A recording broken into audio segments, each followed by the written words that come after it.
এক ব্যক্তি তার ছেলেকে ডেকে বললেন, যাও, আমাদের পুরাতন গাড়িটা বিক্রি করে এসো।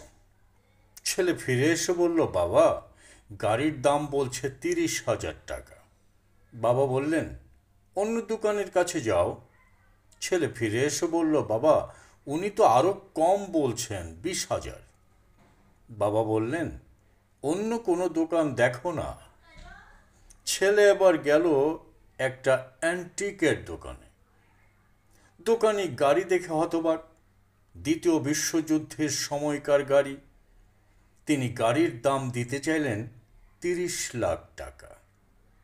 বাবা সব শুনে বললেন, শোনো বাবা, জীবনে তোমাকে সবাই সমান দাম দেবে না।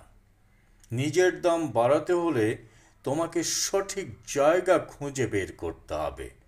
হয়তো এমন কাউকে পাবে যে তোমার আসল মূল্য বুঝবে। যে বুঝবে সেই তোমার প্রকৃত বন্ধু। আর বাকিরা হলো দরকারের সঙ্গী। দরকারের সঙ্গী সহ সবাইকে সঙ্গ দিও।